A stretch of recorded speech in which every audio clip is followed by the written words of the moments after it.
Hi friends, welcome to Chennai Tamil. சரி, நான் பார்க்க போகிறது என்னென்னா, சிரியாவில் இருக்க பஷார் அல் அசாதோட சிரியா அதிபர் பஷார் அல் அசாதோட ஆட்சி வந்து முடிவுக்கு வந்து பஷார் அல் அசாத் வந்து சிரியாவிலேருந்து தப்பிச்சு போயிட்டான்னு சொல்கிறாங்க. சிரியாவில் வந்து பார்த்திங்கன்னா 50 வருஷமாக வந்து குடும்ப ஆட்சி, அதாவது வாரிசு அரசியல் குடும்ப ஆட்சி நடக்குது. 50 வருஷமாக நடக்குது. சிரியா பக்கத்து நாடான பார்த்திங்கன்னா இந்த எகிப்து, அதுக்கப்புறம் வந்து துருக்கி, இந்த சைடில் வந்து இஸ்ரேலு, அதுக்கப்புறம் பார்த்திங்கன்னா ஈராக்லாம் இருக்குது. அப்புறம் லெபனான் வந்து அதோட பக்கத்து நாடாக இருக்குது. சிரியாவோட முழு இடத்தையும் வந்து இப்போது கிளர்ச்சியாக, அதாவது ரெபிள்ஸ் வந்து கேப்சர் பண்ணிட்டேன்னு சொல்கிறாங்க. சிரியாவில் வந்து பார்த்திங்கன்னா பஷார் அல் அசாத் வந்து இப்போ தப்பிச்சு வந்து ஏதோ ஒரு மிலிட்ரி ஃப்ளைட்டில் தப்பிச்சு போயிட்டான்னு சொல்கிறாரு. அவர் எங்கே போனான்னு தெரில. ஒரு சில பேர் ரஷ்யாவுக்கு போயிட்டான்னு சொல்கிறாங்க, ஒரு சில பேர் ரேடார்லேயே காணணுன்றாங்க.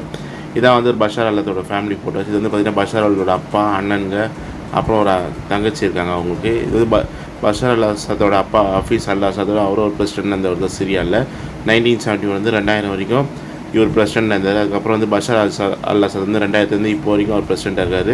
இப்போ வந்து பார்த்திங்கன்னா சிரியாவில் இந்த வார் எப்படி வந்ததுன்னு பார்த்தீங்கன்னா வந்து இது வந்து பார்த்திங்கன்னா சிரியாவில் இருக்க ஏர்பேஸ் இது வந்து பார்த்திங்கன்னா இப்போ சிரியான் ரெபிள்ஸ், அதாவது கிளர்ச்சியாளர் கண்ட்ரோலில் இருக்குது இந்த ஏர்பேஸ். இப்போது இதை ஃபுல்லாக அவங்க கட்டுப்பாடுகளை கொண்டு வந்துட்டாங்க.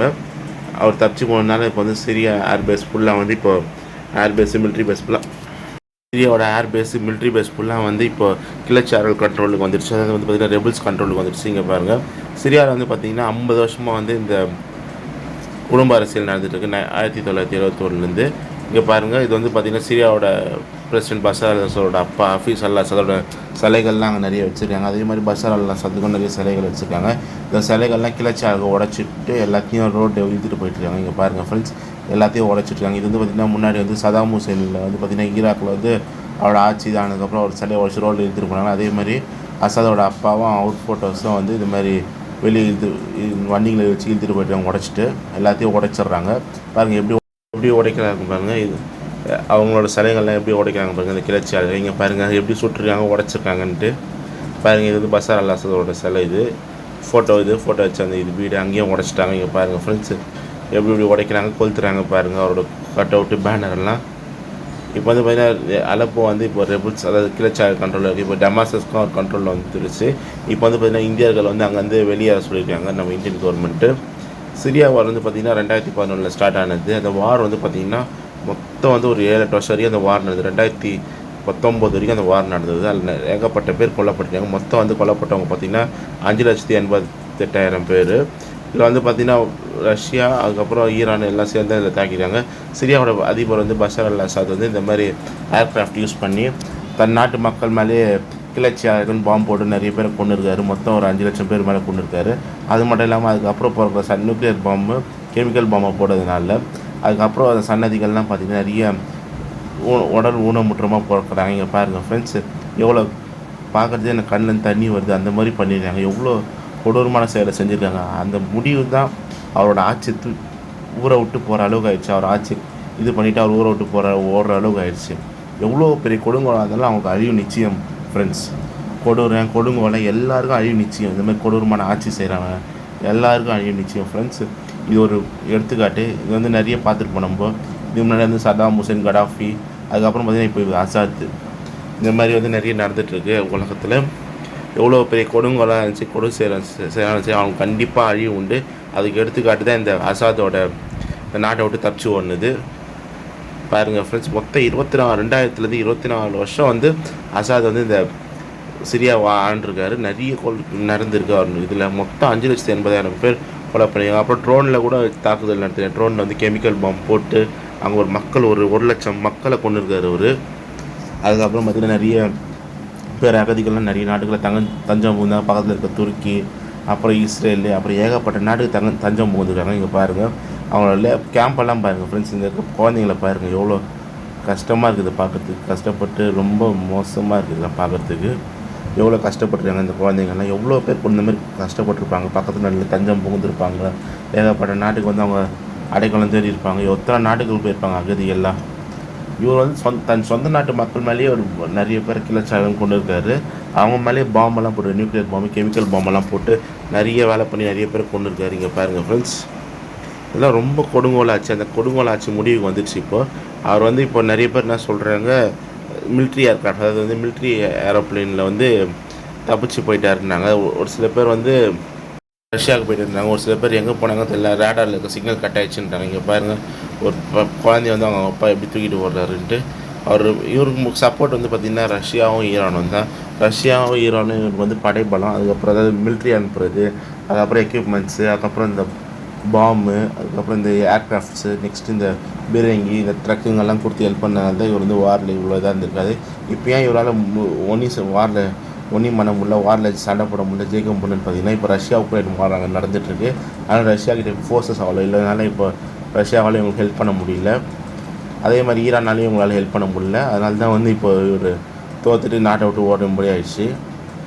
இங்கே பாருங்கள், இவ்வளோ இதை வச்சு பண்ணி ரஷ்யாவுக்கும் அதிபரோடு இருக்க இந்த பஷார் அல் அசாத் வந்து ரஷ்யா கிட்ட தான் நிறைய உதவி வாங்கிட்டு இந்த மாதிரி பீரங்கிகள் உதவி பாருங்கள் எப்படி அடிக்குது பாருங்கள், பாம்பு போடுற பீரங்கிகள். அதுக்கப்புறம் பார்த்திங்கன்னா ராக்கெட் லாரி பாருங்கள், ராக்கெட் லாரிங்கெல்லாம் எப்படி எப்படி போயினே இருக்குது பாருங்கள்.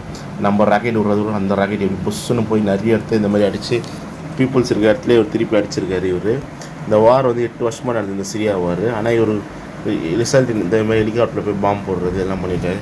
ஒரு ரிசல்ட் என்னென்னா, இந்த நாட்டை விட்டு இவர் இப்போ தப்பிச்சு போயிட்டார். இவர் ஃபேமிலி மெம்பர்ஸ் எல்லாம் வந்து நாட்டை விட்டு தப்பிச்சு போயிட்டாங்க இந்த மிலிட்ரி ஏர்க்ராஃப்டில். ஆனால் கொஞ்சம் தூரம் வரைக்கும் சிக்னல் கிடச்சிது, அதுக்கப்புறம் சிக்னல் கட் ஆகிடுச்சுன்றாங்க. இந்த கொடுங்கோல் ஆட்சியோட முடிவு ஒன்று இறக்குறது, இல்லை நாட்டை விட்டு தப்பிச்சு போடுறது. கடைசியில் நாட்டை விட்டு தப்பிச்சு போயிட்டார் இவர். இங்கே பாருங்கள் ஃப்ரெண்ட்ஸ், இந்த மாதிரி இதெல்லாம் வச்சு எவ்வளோ கரெக்டாக பண்ணியிருக்காரு, எவ்வளோ பாம்பு போட்டு எத்தனை குடும்பத்தை வச்சுருக்காரு. இது வந்து ஏரோப்ளேன்லேருந்து, அதான் ஜெட்லேருந்து போடுற பாம்பு. இதுங்க பாருங்கள், இந்த மாதிரி மக்கள் இடத்துலேயே போட்டு எத்தனை பேர் கொலை பண்ணியிருக்காருன்னு பாருங்கள். இவர் பண்ணது ரொம்ப கொடுங்கோல் ஆச்சு. இவர் கூட இவருக்கு சப்போர்ட் ஈரான் வேறு. இப்போது ஈரானும் இப்போ இவருக்கு உதவி பண்ணல. ஈரானும் இவருக்கு நிறைய முதல்லலாம் வந்து இந்த சிரியா வாரில் வந்து இவருக்கு மிலிட்ரி ஹெல்ப் பண்ணிச்சு, அது நிறைய பண உதவிலாம் பண்ணிச்சு, பாம்பு, இந்த கெமிக்கல் ஹெல்ப், அப்புறம் வடகொரியாவும் ஹெல்ப் பண்ணிச்சு. இப்போ யாருமே இவருக்கு உதவி செய்யலை. கடைசியில் நாட்டை விட்டு ஓட முடியாச்சு. நேற்று வரைக்கும் அந்த அலப்போ வரைக்கும் கண்ட்ரோலில் வச்சுருந்த அந்த கிளர்ச்சியாளர்கள் இப்போ வந்து தாராவை எடுத்துட்டாங்க.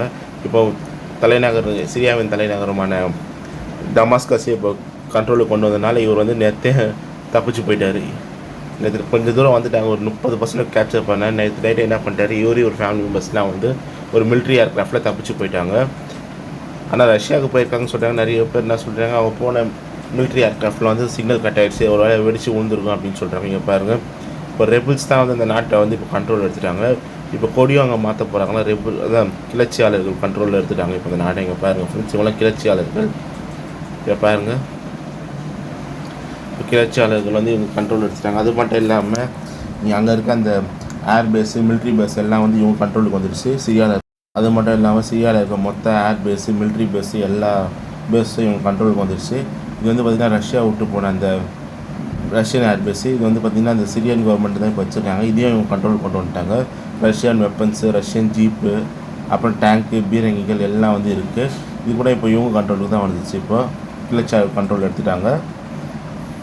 இப்போ மிலிட்ரி நிறைய பேர் வந்து பக்கத்து நாடுகள் தப்பிச்சு போயிட்டான்னு சொல்கிறாங்க. நீங்கள் பாருங்கள் ஃப்ரெண்ட்ஸ், ஃபுல்லாக வந்து இப்போது இவங்க கண்ட்ரோலில் தான் வந்துடுச்சு, கிளர்ச்சியாளர் கண்ட்ரோலில். இப்படி தான் பஷார் அல் அசாதோட ஃபேமிலி. அவருக்கு வந்து பார்த்திங்கன்னா 3 பசங்க, ஒரு 2 பையன், ஒரு பொண்ணு. இந்த மாதிரி மிலிட்ரி ஏர்க்ராஃப்டில் தான் அவர் தப்பிச்சு போயிட்டேன்னு சொல்கிறாங்க, ரஷ்யாவுக்கு தப்பிச்சு போயிட்டேன்றாங்க. அதுக்கப்புறம் வந்து அவர் போன ரேடாரில் வந்து ஃப்ளைட்டில் வந்து ஏதோ சிக்னல் கட் ஆகிடுச்சு, கொஞ்சம் இது வரைக்கும் தான் காட்டுச்சு, அந்த யூரோப் வரைக்கும் தான் காட்டுச்சு, அப்புறம் கட் ஆகிடுச்சுன்றாங்க. இங்கே பாருங்கள் ஃப்ரெண்ட்ஸ், இந்த மாதிரி ஃப்ளைட்டில் தான் அவர் தப்பிச்சு போயிருக்காரு. இது வந்து மிலிட்ரி கார்கோ பிளேன். இது வந்து பார்த்திங்கன்னா C-130. இது வந்து ரொம்ப நாளாக இருக்குது இந்த இதில். இது எல்லா நாட்டிலையும் இருக்குது இந்த மாதிரி C-130 ஃப்ளைட்ஸு. இதுதான் அவர் தப்பிச்சு போயிட்டேன்னு சொல்கிறாங்க. இங்கே பாருங்கள், ஆனால் எவ்வளோ பெரிய கொடுங்கோலாக கன்சிடர் நமக்கு அழிவு உண்டுன்னு எல்லாருக்கும் தெரிஞ்சிச்சு. எவ்வளோ பெரிய கொடுங்கோல்னா இருந்தாலும். இங்கே பாருங்கள் ஃப்ரெண்ட்ஸ், அசாதோட ஃபேமிலி இப்போ ரஷ்யாவில் தஞ்சம் பூந்துருக்காங்க. ஒரு சில பேர் காணாமல் போயிட்டேன்னு சொல்கிறாங்க, என்னென்னு புரியல. இதே மாதிரி வீடியோ பண்ண சேனல் ப்ளாக்ஸ் லைக் பண்ணுங்கள், ஷேர் பண்ணுங்கள், கமெண்ட் பண்ணுங்கள், சப்ஸ்கிரைப் பண்ணுங்கள் friends. Notification bell button click பண்ணுங்கள். பாய்.